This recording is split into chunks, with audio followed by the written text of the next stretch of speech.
बहुत सुंदर किसी ने कहा है कि हर दिन इस तरह बिताओ कि रात को चैन की नींद सो सके, और हर रात इस तरह बिताओ कि सुबह किसी के आगे चेहरा छुपाना ना पड़े, शर्म ना आए किसी को चेहरा दिखाते हुए। जवानी इस तरह बिताओ कि बुढ़ापे में पछताना ना पड़े, और बुढ़ापा इस तरह बिताओ कि किसी के आगे हाथ ना फैलाना पड़े। जब भी महात्मा कोई इस तरह का नुक्ता बताते हैं तो बहुत तजुर्बे की बात होती है। दातार मेहर करे कि आज के आदमी के बारे में महात्मा बताते हैं कि आज का आदमी थर्मस की तरह हो गया है, बाहर से ठंडा है, अंदर से गर्म है। क्योंकि कहने को तो हम संतों महात्माओं के वचन भी सुनते हैं, लेकिन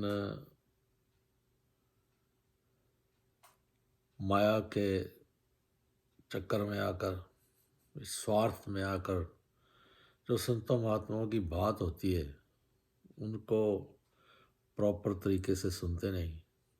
हमारा ध्यान अच्छी तरह बोलने वाले महात्मा की तरफ ना हो तो बात के मतलब कहीं निकल जाते हैं। एक इंसान था, वो एक महात्मा की कथा अक्सर रोज सुनता था। तो जब घर आया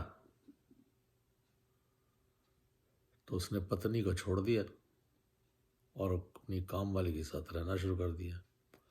तो पड़ोसी ने पूछा, भाई आपने ये क्या किया? आपने पत्नी को छोड़ दिया, काम वाली के साथ रहने लगे। कहते मैं जिन महात्माओं की कथा सुनने जाता हूँ ना, उन्होंने कहा है कि माया को छोड़ दो और शांति के साथ रहो। भाव क्या है कि जब हम किसी भी महात्मा की बात ध्यान से सुनते नहीं, अब माया के बस में आके अपनी मनमत का सहारा लेते हैं, फिर दुख हमें घेर लेते हैं।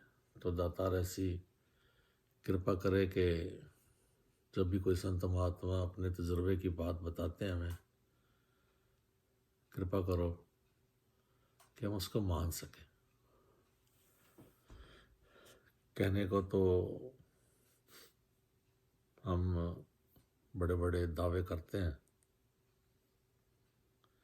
कि हम, जैसे बाबा हरदेव सिंह महाराज कहा करते थे कि अक्सर दावा कर दिया जाता है, मैं तो अगर कहो तो मैं तो मिशन के लिए जान भी दे दूं। कहते एक नशे का त्याग तो होता नहीं है, एक शराब तो छूटती नहीं है, और हम कह देते हैं हम तो मिशन के लिए जान दे देंगे। ये सतगुरु बाबा हरदेव सिंह जी महाराज ने कहा, ये दास नहीं कह रहा। कृपा करो महाराज कि अपने बुजुर्गों का सत्कार जरूर करना है। जैसे दास ने कल परसों भी कहीं शेयर किया था कि अगर हमारे माता पिता का, बुजुर्गों का सत्कार करते हैं ना घर में, तो 90% दुख हमारे ऐसे ही भाग जाते हैं। क्योंकि माता पिता भी कोई भगवान से कम नहीं होते। दातार मेहर करे महाराज, माता पिता का क्या कहना है।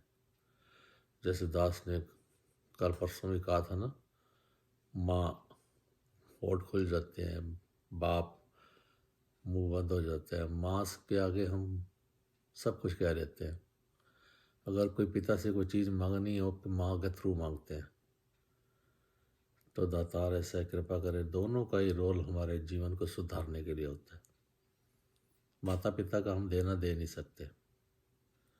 एक घर में कोई फरिश्ता है, कहने लगा मांग लो, मैं कोई ना कोई एक सुख देना चाहता हूँ, मांग लो। तो अब वो आदमी सोचता है कि इन्होंने कहा है कि एक सुख मांगने के लिए। मैंने अपनी माँ का आँखों का ऑपरेशन भी कराना है और औलाद नहीं है, बेटा नहीं है, उसका भी हमको बड़ा वो है, और माया भी नहीं है। तो अब एक चीज़ क्या मांगो? माँ ने कहा तू रहने दे, मैं मांगती हूँ। कहने लगी फरिश्ते से कि मेरी एक मांग है, अपने पोते को चांदी के बर्तन में खाते हुए देखूं। अब तीनों चीज़ें मांग ली। कृपा करो महाराज कि हम, मैचिंग का ज़माना है, कपड़े बदलते रहते हैं, काश हमारे स्वभाव मिल जाए, हमारे स्वभाव मैच कर जाए, क्योंकि हर एक इंसान का स्वभाव अलग अलग होता है। हम उनके स्वभाव के हिसाब से उनको एडजस्ट कर लें, उनको अपना लें, क्योंकि परमात्मा ने सबको एक जैसा नहीं बनाया है। किसी का स्वभाव ठंडा है, किसी का स्वभाव गर्म है।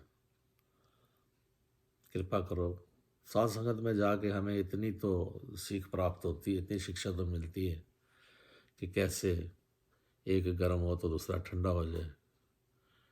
तो कृपा करो महाराज, ये बहुत सी ऊंची ऊंची शिक्षाएं होती हैं, छोटी छोटी बातों के, बहुत छोटी छोटी बातें हैं, लेकिन यही बातें स्वर्ग भी बना देती हैं और नरक भी बना देती हैं। कृपा करो महाराज, दास के सिर पे भी याद रखो कि सबके एकत्व की बात करते हैं, संसार को एक करने की। पहले हम अपने घरों में एक हो जाएं। प्यार से कहना था।